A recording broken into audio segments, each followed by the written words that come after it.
Everybody asking how we doing, say we good. Don't need no one to tell me how to live just like they would. It ain't their business, but they in it, I don't know why. Revolved around my life after I found another. Assalamualaikum warahmatullahi wabarakatuh. Perkenalkan, nama saya Juma Swaib. Saya mahasiswa Universitas Harun Ternate, Fakultas Ekonomi dan Bisnis, jurusan akuntansi. NPM 02.722 mata kuliah metode penelitian. Saya memaparkan video ini untuk memenuhi syarat ujian tengah semester. Dosen pengampu Dr. Suito, SE, MSI, AK. Judul proposal penelitian saya yaitu peran mekanisme tata kelola perusahaan dalam memitigasi risiko pelaporan keuangan atau studi kualitatif.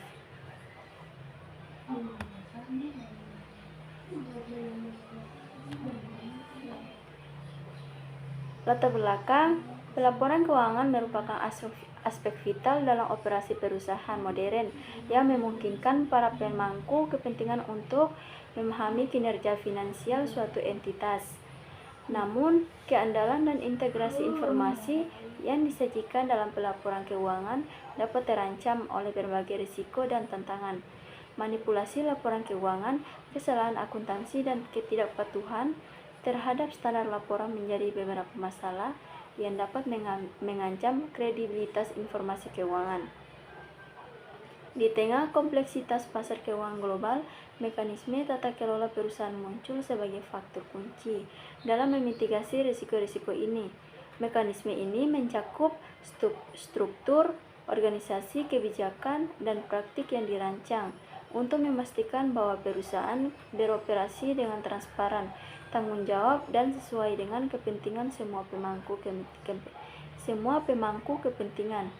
Dalam konteks pelaporan keuangan, mekanisme tata kelola perusahaan memiliki peran penting dalam memastikan bahwa informasi yang akurat, relevan, dan dapat dipercaya. Rumusan masalah itu yang pertama, bagaimana peran mekanisme tata kelola perusahaan seperti dewan direksi, komite audit, dan insentif manajerial.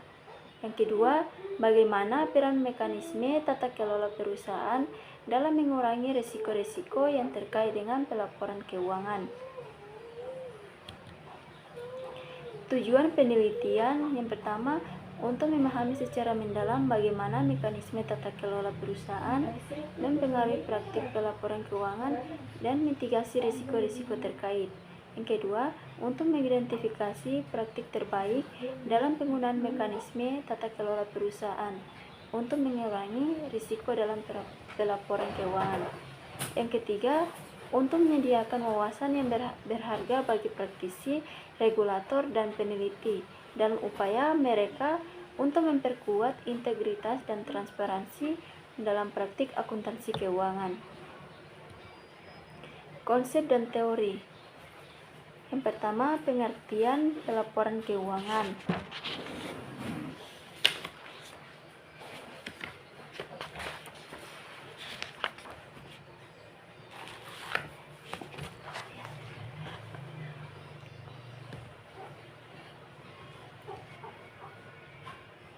Penelitian sebelumnya menyatakan bahwa kualitas tata kelola adalah salah satu pilar yang dapat meningkatkan kinerja perusahaan di perekonomian Asia.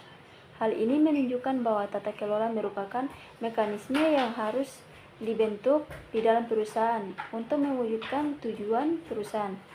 Mekanisme tata kelola sangat penting untuk semua bisnis karena mendukung kepercayaan kreditur dan semua pemangku kepentingan dan tindakan bisnis. Yang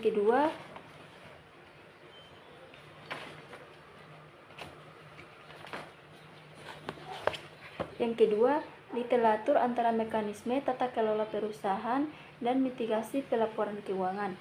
Literatur tentang hubungan antara mekanisme tata kelola perusahaan dan mitigasi pelaporan keuangan telah berkembang pesat seiring dengan peningkatan kesadaran akan pentingnya tata kelola yang baik dan mengurangi risiko pelaporan keuangan yang tidak akurat atau penipuan.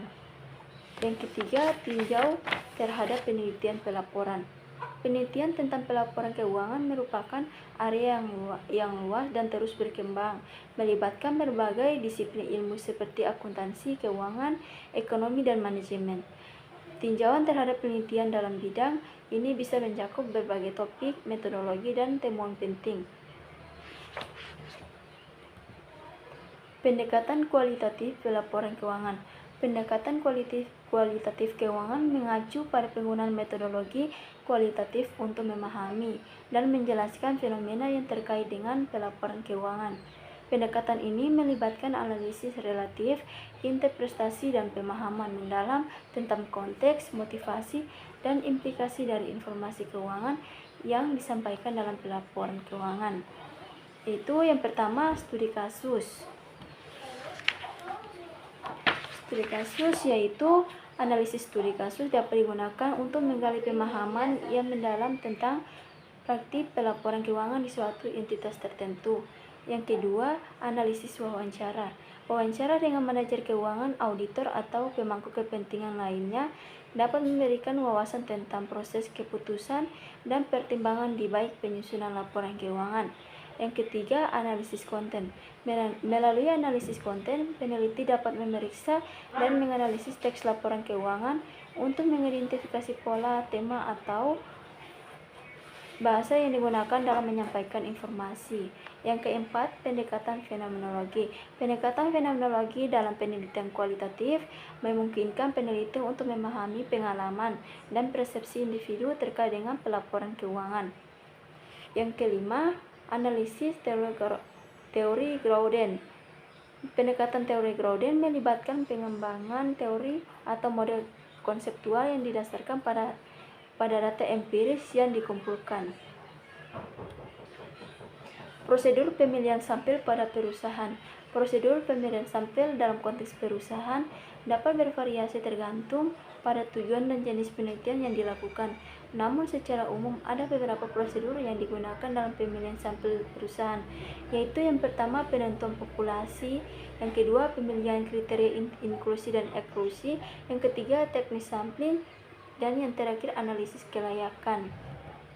Pengumpulan data dan analisis data, yaitu pengumpulan data yang pertama pengambilan alat pengumpulan data. Jika Anda menggunakan survei atau wawancara, Anda perlu membuat alat pengumpulan data seperti kuesioner atau panduan wawancara. Yang kedua, pemilihan sampel pengumpulan data. Setelah itu, pilih sampel yang representatif sesuai dengan metode sampel yang telah Anda tentukan sebelumnya. Yang ketiga, validasi data. Penting untuk memvalidasi data yang dikumpulkan untuk memastikan keakuratan dan keandalannya. Analisis data, yaitu yang pertama pembersihan data. Langkah awal dalam analisis data adalah membersihkan data dan kesalahan outlier atau nilai yang hilang. Yang kedua, deskripsi data. Lakukan analisis deskriptif untuk mendapatkan pemahaman awal tentang karakteristik data. Yang ketiga, analisis statistik. Terapkan teknik analisis statistik dengan sesuai dengan jenis data dan tujuan penelitian Anda. Dan yang terakhir, interpretasi hasil. Setelah melakukan analisis, interpretasikan hasil Anda dengan cermat dan kritis.